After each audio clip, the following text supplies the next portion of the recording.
Hi hello very morning everybody's. എൻ്റെ കമൻറ്റിൽ കണ്ടു ഞാൻ റിപ്പീറ്റ് ചെയ്യുന്നെന്ന്. നമ്മൾ ഞാൻ ഒന്നും വെൽ പ്ലാൻഡായിട്ട് ചെയ്യുന്നതല്ല. നമുക്ക് നമ്മളെ മനസ്സിൽ എല്ലാ ദിവസവും പല പല സംഭവങ്ങൾ ഒരു വേരിയേഷൻ ഇങ്ങനെ കടന്നും പോയും താണും പൊങ്ങിയും ഇങ്ങനെ കിടക്കുവാണ്. പലതും ഇങ്ങനെ കയറി ഇറങ്ങുന്നുണ്ടാവും. ഏത് ഭാഗത്താണ് തുടങ്ങിയത്, ഏത് ഭാഗത്താണ് തീരുക, എന്ത് പറഞ്ഞു കൊടുക്കണം, എങ്ങനെ പറഞ്ഞു കൊടുക്കണം, എങ്ങനെ അത് മറ്റൊരാൾക്കത് ക്ലിയർ ചെയ്തെത്തിക്കണം, ആരെ ആക്സെപ്റ്റ് ചെയ്യുന്നു റിജക്റ്റ് ചെയ്യുന്നു അത് വിഷയമല്ല. പക്ഷെ നമ്മൾ സംസാരിക്കുന്നത് ഒരു ക്ലാരിറ്റി വേണമെന്ന് എപ്പോഴും തോന്നാറുണ്ട്. അത് ഞാനിപ്പോൾ ഇങ്ങനെ സ്ഥിരം ഒരു വീഡിയോ ചെയ്ത് ഇങ്ങനെ ഒരു അത്ര ഭയങ്കര പബ്ലിസിറ്റിയോ അല്ലെങ്കിൽ അറിയപ്പെടുന്ന റീച്ചുള്ള വ്ളോഗറൊന്നുമല്ല. ഞാൻ എൻ്റെ അനുഭവത്തിൽ നിന്ന് എനിക്ക് എന്തെങ്കിലും കാര്യം ഷെയർ ചെയ്യാൻ പറ്റുമോ ആ ഒരു അർത്ഥത്തിൽ മാത്രമാണ് ഞാൻ എടുത്തതും വന്നതും.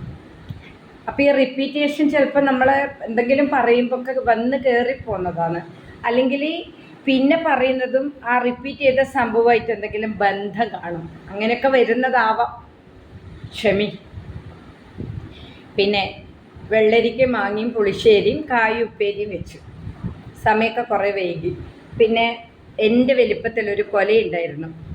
അപ്പോൾ കൊലയൊക്കെ നടത്തി കടയിലെത്തി. പിന്നെ കുറച്ച് അടയ്ക്ക ഉണ്ടായിരുന്നു, അത് ഉരിച്ച്, ഞാനല്ല ഉരിച്ചത്, ഒരാൾ വന്ന് ഉരിച്ച് ചാക്കിൽ കെട്ടി അത് ഓട്ടോയിൽ കൊടുത്തു വിട്ടു. അങ്ങനെ അങ്ങനെ അങ്ങനെ അങ്ങനെ അങ്ങനെ എക്സെട്ര. പിന്നെ ഒരാൾ എൻ്റെ അനുഭവം പറയണമെന്ന് പറയുന്നുണ്ട്. അതാരാന്നൊന്നും എനിക്കറിയില്ല. ഞാൻ എപ്പോഴും സംസാരിക്കുന്നത് എന്തെങ്കിലും അനുഭവമോ പ്രത്യക്ഷമായിട്ടോ പരോക്ഷമായിട്ടോ ഏതെങ്കിലും തരത്തിലുള്ള അനുഭവം തന്നെയായിരിക്കും ഞാൻ പറയുന്നത്. അതിൽ ഞാൻ എന്ന് നിങ്ങളോട് എക്സ്പ്രസ് ചെയ്ത് പറഞ്ഞാൽ മാത്രമേ എൻ്റെ അനുഭവം ആവുന്നൊന്നുമില്ല. അല്ലെങ്കിൽ അനുഭവമുള്ളവർ പറഞ്ഞു കേട്ടതല്ല, അത്രത്തോളം ഫീൽ ചെയ്ത കാര്യങ്ങൾ അതന്നെ ആദ്യം പറഞ്ഞത്. അതല്ലേ നമുക്ക് പിന്നീട് ടോക്കായിട്ട് വരൂ. അപ്പോൾ ഞാൻ ജോലി ഒന്നുമില്ലാതിരിക്കുമ്പോൾ ഒരാൾ എന്നോട് ചോദിക്കുക, എനിക്ക് ശമ്പളമൊക്കെ ഉണ്ടായിട്ട് തന്നെ ജീവിക്കാൻ പറ്റുന്നില്ല, നീ എങ്ങനെയാണ് 2 മക്കളെയും കൊണ്ട് ജീവിക്കുന്നതെന്ന്. പിന്നെ അതന്നെ പിന്നീട് വരുന്ന അതിൻ്റെ ഒരു ഇത് വരുന്നത്. ഒരാൾ എന്നോട് ചോദിക്കുക, ഞാൻ വൈകുന്നേരം മൂക്ക് ചക്ക ഉപ്പേരി ചോറും കൂടി കൊടുക്കുന്നു. അപ്പോൾ ഇയാൾ എന്നെ കണ്ടു. എന്നിട്ട് എന്താ ചെയ്യുന്നു ചോദിച്ചു. ഞാൻ മൂക്ക് ചോറ് കൊടുക്കുന്നതാണ്. അപ്പോൾ ഈ സാമ്പാർ അങ്ങനത്തെ ഒന്നും എരിവുള്ളത് കൂട്ടൂലല്ലോ. ഞാൻ വെറും ചക്കുപ്പേരിയും ചോറും തന്നെ അന്ന് കൊടുത്തത്. എനിക്കതൊരു മോശമായിട്ടോ കുറവായിട്ടോ ഒന്നും തോന്നിയിട്ടില്ല. തൈരൊക്കെ എപ്പോഴും ഉണ്ടാവും, പശുവുള്ളതുകൊണ്ട് പാല്, തൈര് അതൊക്കെ എപ്പോഴും ഉണ്ടാവും. അപ്പോൾ തൈരും കൂട്ടും.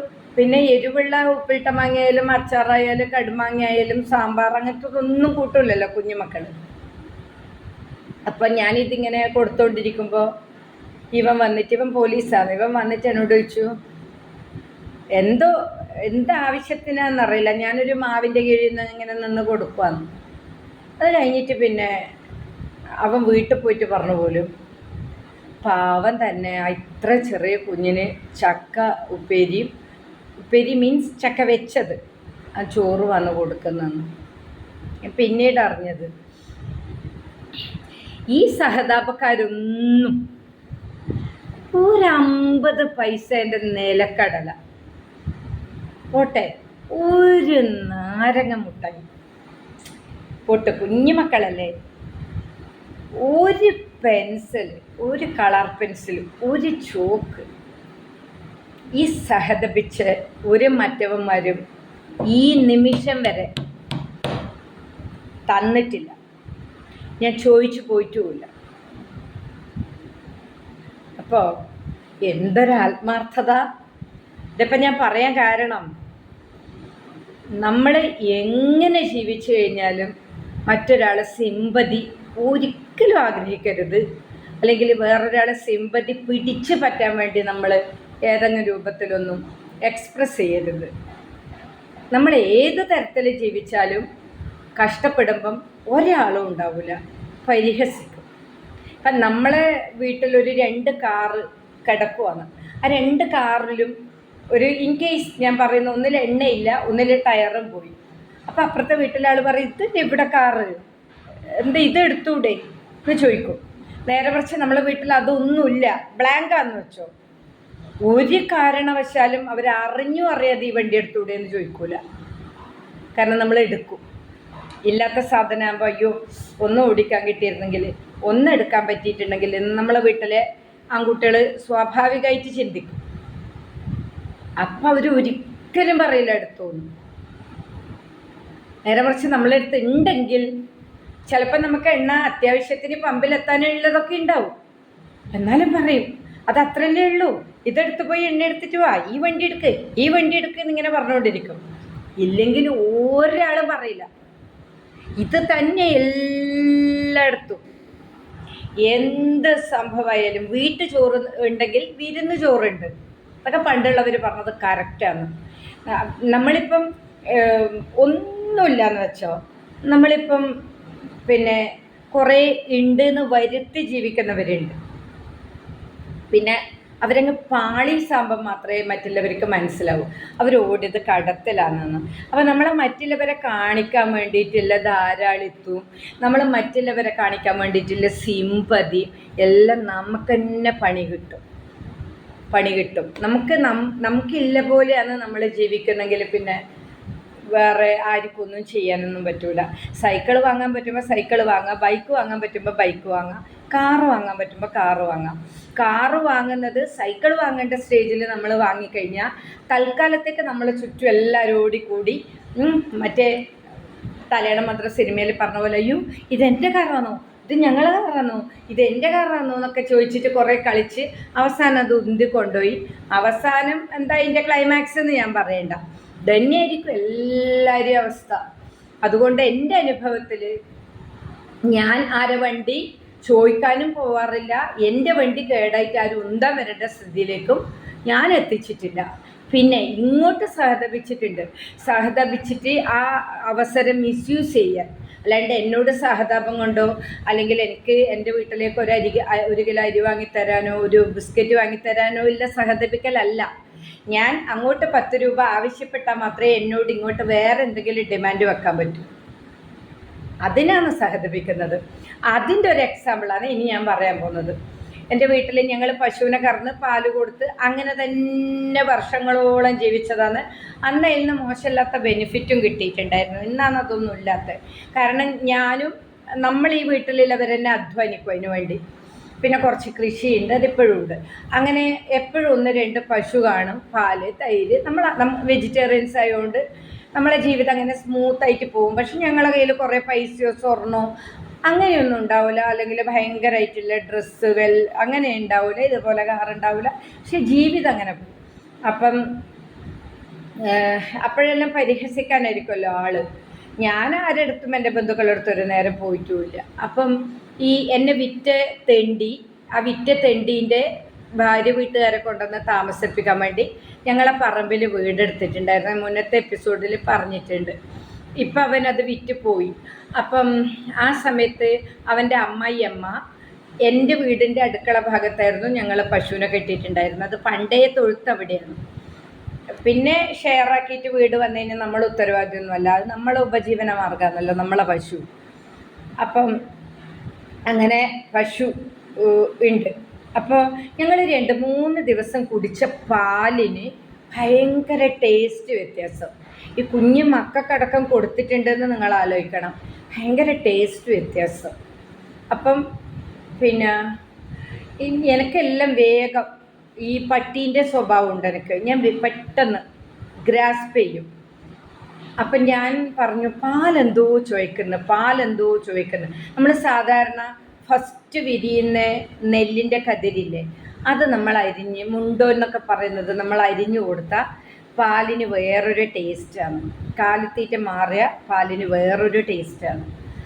അപ്പോൾ ചോളം കൊടുത്താൽ വേറൊരു ടേസ്റ്റാണ്. അപ്പം അമ്മ എന്നോട് പറഞ്ഞു അത് ഫുഡിൻ്റെയാണ് എന്ന് പറഞ്ഞു. എനിക്കത് സമ്മതിക്കാനേ പറ്റുന്നില്ല.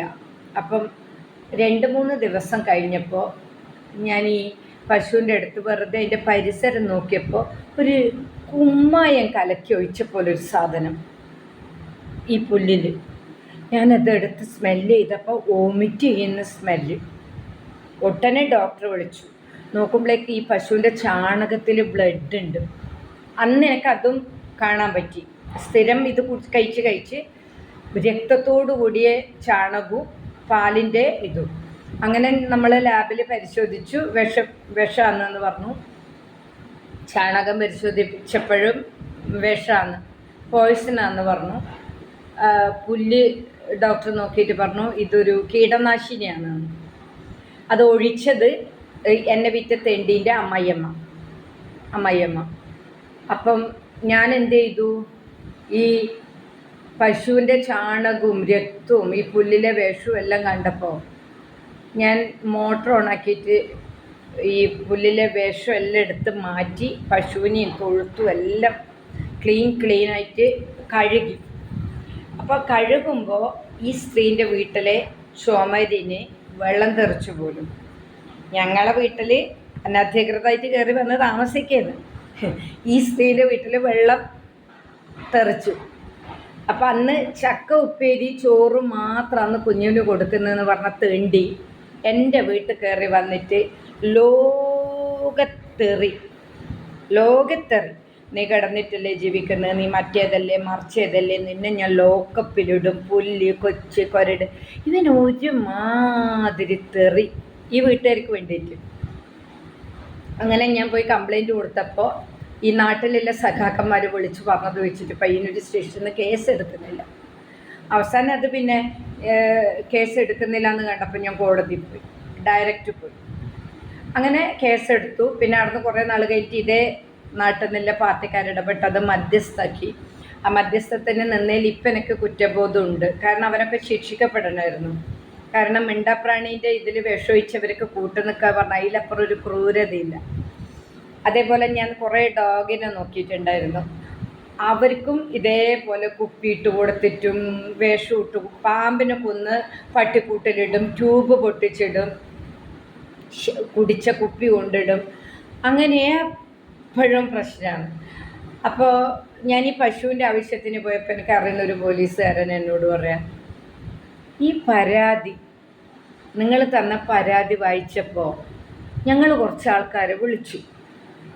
ആ വിളിച്ചവർ മൊത്തം എല്ലാവരും നിങ്ങൾ ഇനീഷ്യലാണല്ലോ, ശ്രീലത NK എന്ന് പറഞ്ഞ ആളാണ് പരാതി കൊടുത്തിരിക്കുന്നത്. ഈ അവർ വിളിച്ചു വരുത്തിയ പരാതിക്കാർ മൊത്തം NKക്കാർ, അവരെ ഭാര്യമാർ. ഒരു പരിഹാസ്യ കഥാപാത്രങ്ങളായിട്ട് സ്വന്തം രക്തബന്ധത്തിലുള്ള ആൾ പശുവിനെ നോക്കിയിട്ടോ പട്ടീനെ നോക്കിയിട്ടോ ഏതെങ്കിലും തരത്തിൽ ജീവിക്കുന്നതിന് ഇവൾ അങ്ങനെ ജീവിക്കാൻ വിട്ടൂടാ, ബടക്കാക്കി തനിക്കാക്കണം. ഇവൾ 10 രൂപക്ക് വന്നാലേ കിടക്കാൻ ചോദിക്കാൻ പറ്റൂ, അല്ലെങ്കിലും ചോദിക്കും.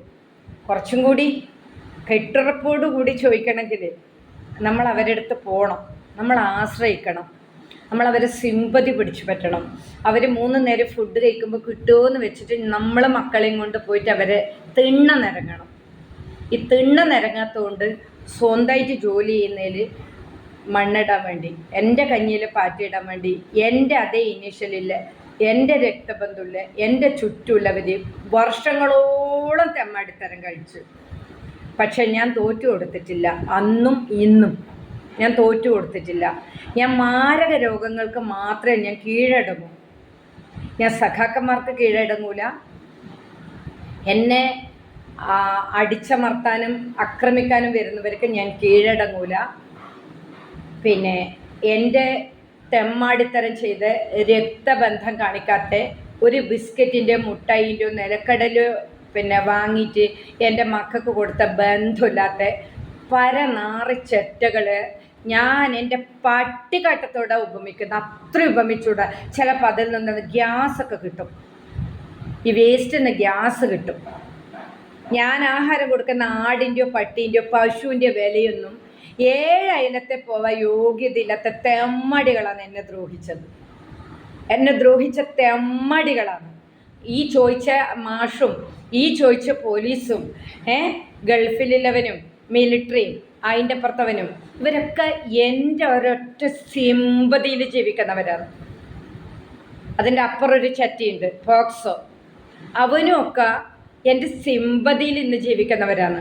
അതൊന്നും ഇവളുമാർക്കൊന്നും അറിയില്ല. ഇപ്പം വന്ന ഇവരൊക്കെ വാമഭാഗങ്ങളുണ്ടല്ലോ, തെമ്മാടിത്തരം കളിക്കാനും വീട്ടിലേക്ക് വരുന്നവരോട് അവർക്ക് മറ്റേ പണിയാണ് അങ്ങോട്ട് പോകണ്ടെന്ന് പറയാനൊക്കെ പറയുന്നത്, വണ്ടി തടയാനൊക്കെ നിന്ന് തെമ്മാടികൾക്കൊന്നും ഞാൻ ആരാന്നും മനസ്സിലായിട്ടില്ല.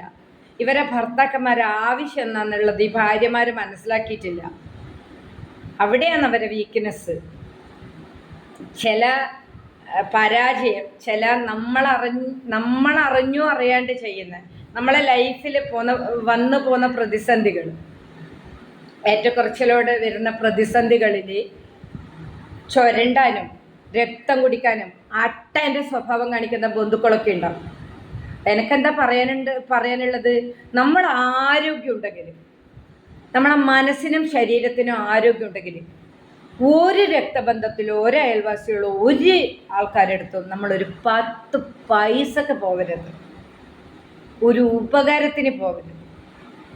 നമ്മളെ വീട്ടിൽ 2 കാറുണ്ടെങ്കിൽ അവരെ വീട്ടിൽ 1/2 കാറ് നമുക്ക് കിട്ടും. നമ്മളെ വീട്ടിൽ 50 ലക്ഷത്തിൻ്റെ കാറുണ്ടെങ്കിൽ അവൻ്റെ സെക്കൻഡ് ഹാൻഡ് മാരുതി നമ്മളോട് എടുത്തോ എന്ന് പറയും. അത്ര മാത്രമേ നമ്മൾ പ്രതീക്ഷിക്കണ്ടൂ. നമ്മളെടുത്ത് ഒന്നുമില്ലേ, അവൻ്റെ വീട്ടിൽ വീണ മാങ്ങക്ക് പോലും നമുക്ക് അർഹതയുണ്ടാവില്ല. മനസ്സിലായല്ലോ? അപ്പം നമ്മൾ എന്ത് ചെയ്യണം? ആ മാങ്ങേൻ്റെ അണ്ടിയെങ്കിലും തരുമോ? മാങ്ങേൻ്റെ അണ്ടി തരുമോ? അല്ലെങ്കിൽ നിങ്ങൾ വലിച്ചിട്ട തോല് തരുമോ എന്ന് ചോദിക്കാൻ നമ്മൾ പോകണം. അതാണ് അവരുടെ ലക്ഷ്യം, എസ്പെഷ്യലി ബന്ധുക്കളത്. പിന്നെ നമുക്ക് വന്ന ആഘാതം അത്രയും പറ്റുന്നവരുടെ അടുത്ത് മാത്രം ഷെയർ ചെയ്യുക. പിന്നെ ഈ മനസ്സിലാക്കിയിട്ട് കുരക്കുന്നത് കുരച്ചോട്ടെ, കുരക്കുന്നത് ഒരിക്കലും കടിക്കൂല.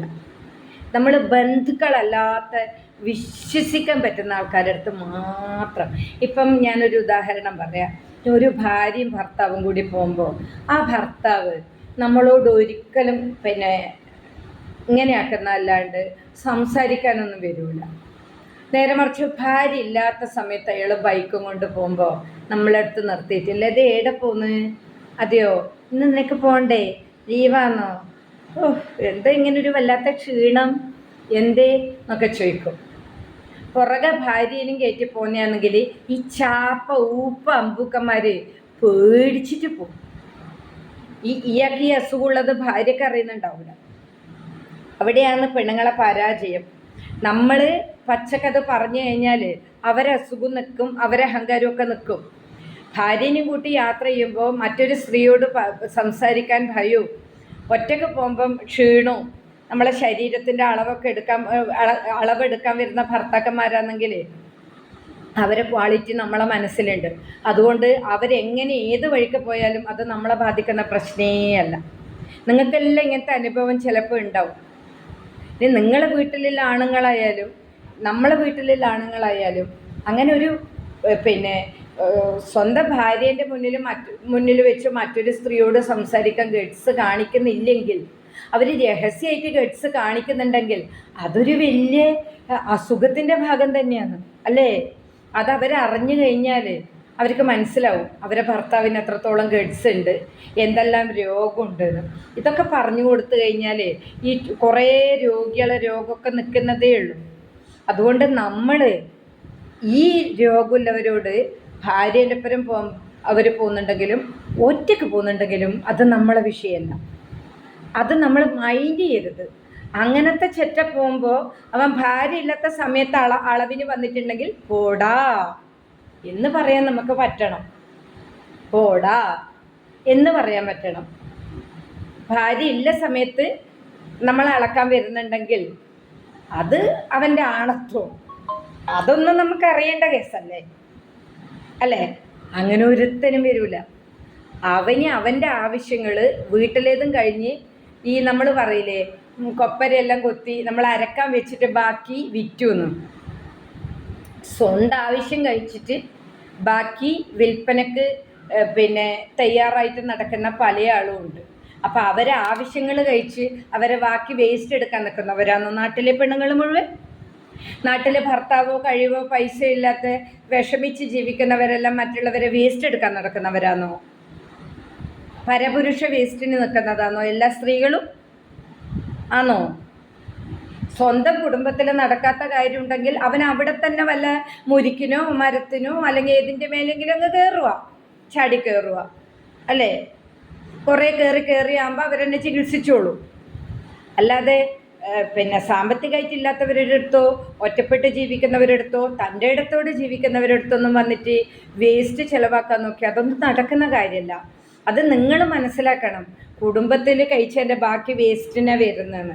ഇനി കുടുംബത്തിൽ ഒട്ടും സാധിക്കാത്തതാണെങ്കിൽ ആ കുടുംബം നിരുപാധികം ഒഴിവാക്കിയിട്ട് വരാൻ പറയണം. അല്ലാതെ ഉച്ഛിഷ്ടത്തിന് ആരും നിന്നു കൊടുക്കരുത്. അവർ പല അടവും പയറ്റും, പല രൂപത്തിൽ നമ്മളോട് സംസാരിക്കും, പലതും ചോദിക്കും. പൈസ ആവശ്യമുണ്ടോ? നിന്നെ കണ്ട ദേവീനെ പോലെയുണ്ട്, രാജരാജേശ്വര ക്ഷേത്രത്തിൽ നിന്നോ അല്ലെങ്കിൽ വേറെ ഏതെങ്കിലും ക്ഷേത്രത്തിൽ അർദ്ധനാരീശ്വര പ്രതിമേൻ്റെ ഷേപ്പ് പോലെ നിന്നെ കണ്ടാലുണ്ട് എന്ന് പറയുന്നവരൊക്കെ ഉണ്ടാവും. അവരെ വീട്ടിൽ നല്ല ഡോള് പോലെയുള്ള നല്ല വെളുത്ത സാധനം വീട്ടിലും ഉണ്ടാവും. മനസ്സിലാവുന്നുണ്ടോ? ഇവനെല്ലാം വീട്ടിലെത്തിയാലുണ്ടല്ലോ പേടിച്ച് തൂറി കോണക എടുത്തിട്ട് 4 ചുറ്റിട്ട് റൂമിൻ്റെ ഉള്ളിൽ ഇരിക്കുന്നതാ വീട്ടിലെ പെണ്ണുങ്ങളെ മുന്നിൽ. ഇവനാണ് ബുള്ളറ്റിലും കാറിലും പോകുമ്പോൾ ഇങ്ങനെ അടിക്കാൻ വരുന്നത്, ഇങ്ങനെ ആക്കാൻ വരുന്നത്. പേടിച്ച് തൂറി നടക്കുന്നവരാണ്. അല്ലാണ്ട് സത്യസന്ധമായിട്ട് പ്രയാസമുണ്ടോ, സഹായിക്കണോ, നിനക്കെന്താ പ്രയാസം എന്ന് ചോദിക്കുന്ന അങ്ങനെ ഒരു ആത്മാർത്ഥതക്ക് വരുന്നവരൊന്നും അല്ല. അതുകൊണ്ട് ഒരു സ്ത്രീകളും നമ്മളെങ്ങനെ ജീവിച്ചാലും, തുണിക്കടയിൽ പോയാലും വീട്ടുജോലിക്ക് പോയാലും ലോകത്ത് എവിടെ പോയാലും അനാവശ്യമായിട്ട് മെക്കെട്ട് കയറാൻ വരുന്നവരോട് പ്രതികരിക്കാൻ പറ്റണം. നമ്മൾ ലോകത്തൊരാളെ സിമ്പതിക്ക് നിൽക്കരുത്, ഒരാളെ സിമ്പതിക്ക് നമ്മൾ വെയിറ്റ് ചെയ്യരുത്, ഒരാളെ സഹതാപത്തിന് നമ്മൾ വെയിറ്റ് ചെയ്യരുത്. നമ്മൾ അത്രത്തോളം താണ് പോവും. നമ്മളെ കാണുമ്പോൾ മറ്റുള്ളവർക്കുള്ളിലൊരു ഭയം വേണം. ഇവളോട് പറഞ്ഞു കഴിഞ്ഞ് ഇവൾ പ്രതികരിക്കുന്നു.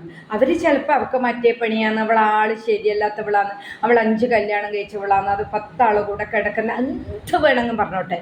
പക്ഷേ നേരെ എടുക്കാൻ വരരുത്. അതവരവരെ വീട്ടിലെ പെണ്ണുങ്ങളോട് എടുക്കാം.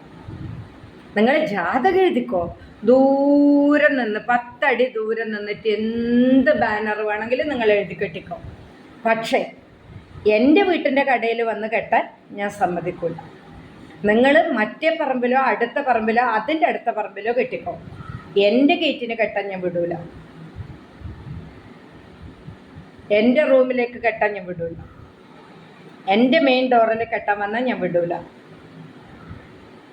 നമുക്കത്ര ആത്മധൈര്യം നമ്മളെ മനസ്സിൽ വേണമെങ്കിൽ നമ്മൾ ഇവരെ 5 രൂപ പറ്റാതിരിക്കാം, ഒരു 5 രൂപക്ക് നമ്മൾ പോവാതിരിക്കാം, നമ്മൾ പറ്റാതിരിക്കാം. സ്വന്തം അച്ഛൻ്റെതോ അമ്മേൻ്റെതോ ആങ്ങളമാരതോ ഭാര്യമാരതോ പറ്റാതിരിക്കാം. വാങ്ങരുത്. ഒരു ഗതിയും പരഗതിയും ഇല്ലെങ്കിലും നമ്മൾ വാങ്ങരുത്. അത്രയും വിശ്വസിക്കാൻ പറ്റുന്ന ആരെങ്കിലും ഉണ്ടെങ്കിൽ, ഉണ്ടെങ്കിൽ മാത്രം നമ്മൾ അഡ്ജസ്റ്റ് ചെയ്യുക, പറഞ്ഞ ഡേറ്റിന് തിരിച്ചു കൊടുക്കുക. അല്ലാതെ നമ്മൾ ഒരിടപാടിനും നമ്മൾ നിൽക്കരുത്. ഏതോ ഒരു പെൺകുട്ടി പറഞ്ഞു വീട്ടുവേലക്ക് വന്ന് ആ വീട്ടിൽ നിന്ന് ഡ്രസ്സ് കൊണ്ടുവന്നിട്ടാണ് പഠിച്ചതെന്ന്. അങ്ങനെ പഠിക്കാം. നമ്മൾ ബന്ധുക്കളെ പഴയ സാധനത്തിനോ ബന്ധുക്കളെ 10 രൂപക്കോ ബന്ധുക്കളെ വീട്ടിലൊരു നേരങ്ങാനോ നമ്മൾ പോകരുത്. ഇവരെല്ലാം അവസരം കിട്ടി കയറി പിടിക്കും. ഞാൻ രാത്രി അമ്മേനെ ഹോസ്പിറ്റലിൽ കൊണ്ടുപോയിട്ട് രാത്രി 12:30-ക്ക് എൻ്റെ മക്കളുടെ അടുത്തേക്ക് വരേണ്ടി വന്നു. കാരണം ഇവിടെ ആളില്ലാത്തതുകൊണ്ട്. അപ്പോൾ എൻ്റെ കൂടെ ആസ്പത്രിയിലേക്ക് വന്ന് എൻ്റെ അയൽവാസി കാണിച്ച ചെറ്റത്തരം ഞാൻ അടുത്ത വീഡിയോയിൽ പറയും, ഇതിൽ കൊള്ളൂല. അപ്പം ഞാൻ അയാളെ ആശ്രയിക്കാൻ പോയി അന്ന്. കാരണം എനിക്ക് അമ്മ ഛർദ്ദിച്ച് ക്ഷീണായി വീഴുവാണ്. അപ്പം പിന്നെ ഇവർ ഒരു നിവർത്തിയില്ലാതെ ഇവർ ഇവിടെയാക്കിയാൽ കുഞ്ഞ് 2 മക്കൾ എൻ്റെ പുറത്തുനിന്ന് ഞാൻ കുറ്റിയിട്ട് പോവുകയാണ്. ഞാൻ നേഴ്സോട് പറഞ്ഞു എനിക്ക് ഒരു കാരണവശാലും നിൽക്കാൻ പറ്റുള്ളൂ, ഇങ്ങനെ ആക്കിയിട്ടുള്ളതെന്ന്. ഒരു 10:30 പോന്നു. പക്ഷേ 2-3 ട്രിപ്പെല്ലാം കൊടുത്ത് അമ്മ ലെവലായതിന് ശേഷമാണ് അവരെന്നെ വിടുന്നത്. അപ്പം ഞാൻ പോയ വണ്ടി അവിടുന്ന് പോയി. തിരിച്ച് നടന്ന് വരുമ്പം എന്നോട് തെമ്മാടിത്തരം കാണിച്ച ചെറ്റ നായിൻ്റെ മോൻ, അവന് 3 പെൺമക്കളും ഉണ്ട്. അവൻ എൻ്റെ അടുത്തുണ്ട്. ആ പട്ടി എൻ്റെ വീട്ടിൻ്റെ അടുത്തുണ്ട്. അവൻ്റെയൊക്കെ ജീവിതവും അവൻ്റെ പെൺമക്കളെയും അവൻ്റെ ഒരു മോളെ ഭർത്താവുണ്ട്. അവൻ്റെയൊക്കെ കളി കണ്ടാത്തൊന്നും അവരാണ് മൊത്തത്തിൻ്റെ ഭൂമി മറ്റേ അവകാശികളെന്ന് പറയേണ്ട പോലെ പച്ചക്ക് ഇവന്മാരൊക്കെ മുഖത്ത് നോക്കി കൊടുത്താലില്ലേ. അതാ ഞാൻ പറഞ്ഞത്, ഔദാര്യം കൊണ്ട് ജീവിക്കുന്നവരാണ്. നിങ്ങൾ ആരും ഔദാര്യത്തിന് നിൽക്കരുത്. നിങ്ങൾ ഔദാര്യം കൊണ്ട് അവർ ജീവിക്കണം. മാനസികമായിട്ട് നിങ്ങൾ ഔദാര്യത്തിൽ ജീവിക്കണം. അതായത് പറയുമ്പോൾ തിരിച്ചു പറയും. അത്ര പറയാനുള്ള ഗഡ്സില്ല പെണ്ണായിരിക്കണം. തിരിച്ചു കൊടുക്കണം. എന്നിട്ട് ആ കിട്ടിയത് പബ്ലിക്കാക്കോ എന്ന് പേടിച്ചിട്ട് ജീവിക്കണം. വേണ്ടി വന്നാൽ പരസ്യമാക്കണം. മൂടി വെക്കരുത്. നിങ്ങൾ ഔദാര്യത്തിൽ അവർ ജീവിക്കട്ടെ. സ്വന്തം വീട്ടിലെ ആവശ്യം കഴിച്ചിട്ട് ബാക്കി നാട്ടുകാരുടെ അടുത്തേക്ക് വരുന്നവരെ പച്ച തനി രൂപം ഭാര്യമാരറിയട്ടെ. നിങ്ങൾ ഔദാര്യത്തിൽ അവർ ജീവിക്കണം. ഔദാര്യത്തിൽ നിങ്ങൾ ജീവിക്കരുത്. നിങ്ങൾ മീൻസ് ഒറ്റയ്ക്ക് ജീവിക്കുന്നവർ, ഭർത്താവ് മരിച്ചവർ, ഡിവോഴ്സായവർ, ഇനി ഉണ്ടായിട്ടും ഫലമില്ലാത്ത ആണുങ്ങളെ കൊണ്ട് ജീവിക്കുന്ന എത്രയോ സ്ത്രീകളുണ്ട്. ഉണ്ടായിട്ടും ഒരു പുല്ലിന് കൊള്ളാത്തവർ. അതില്ലാതിരിക്കുന്ന ഭേദം. അതെല്ലാം അടിച്ചുപിടിക്കുന്ന നല്ലത്. എന്നിട്ട് നമ്മൾ തൻ്റെ അടുത്തോടെ ജീവിക്കുന്നതിന് മാന്യതയുണ്ട്. പലരും അഡ്രസ്സിന് വേണ്ടിയിട്ട് വെച്ച് കൊണ്ടുവന്നവരുണ്ട്, ഒരു ആവശ്യമില്ലാതെ. അപ്പോൾ അങ്ങനെയുള്ളവർക്കൊക്കെ തൻ്റെ ഇടത്തോടെ നിൽക്കാനും, നിങ്ങൾ ഔദാര്യത്തിൽ പിന്നെ നാട്ടുകാർ ജീവിക്കണം. ഔദാര്യത്തിൽ നമ്മൾ ജീവിക്കാൻ പാടില്ല. സ്വന്തം ഭാര്യയുടെ അടുത്ത് തീരാത്ത അസുഖത്തിന് നാട്ടിലുള്ള പെണ്ണുങ്ങളുടെ അടുത്തേക്കും വരണ്ട. ഭാര്യ അറിയാത്ത അസുഖം അവൻ നാട്ടിൽ തീർക്കണ്ട. അവൻ ഭാര്യേൻ്റെ അടുത്ത് തന്നെ തീർക്കട്ടെ. സ്വന്തം ഭാര്യേൻ്റെ അടുത്ത് പറഞ്ഞു നിൽക്കാൻ പറ്റാത്തവൻ നാട്ടിൽ നിൽക്കുമോ? നിൽക്കൂലല്ലോ. അവിടെ ഷെയർ ചെയ്യാനും അവിടെ പറഞ്ഞിട്ട് ഒത്തുതീർപ്പാക്കാൻ പറ്റാത്തവർ നാട്ടിലെ പ്രശ്നത്തിന് ഇറങ്ങിക്കഴിഞ്ഞാൽ അവരങ്ങ് വെറുതെ വിടാൻ പറ്റുമോ? അങ്ങനെയുള്ള കുറേ ആളുണ്ട്. വീട്ടിൽ തീർക്കാൻ പറ്റാത്തത് നാട്ടിൽ തീർക്കാൻ പറ്റുമോ നോക്കുന്നത്. അതിനൊന്നും തൻ്റെ ഉള്ള പെണ്ണുങ്ങൾ നിന്നു കൊടുക്കരുത്. ഔദാര്യത്തിലൊന്നുമല്ല നമ്മൾ കഴിയുന്നത്. നമ്മൾ ഔദാര്യത്തിന് നിൽക്കാൻ പാടില്ല. നമ്മളെ ഔദാര്യത്തിൽ അവർ കഴിയട്ടെ. എൻ്റെ ഔദാര്യത്തിൽ കുറേ ആൾ കഴിയുന്നുണ്ട്. അതെനിക്ക് തൻ്റെ ഇടത്തിൽ പറയാൻ പറ്റും.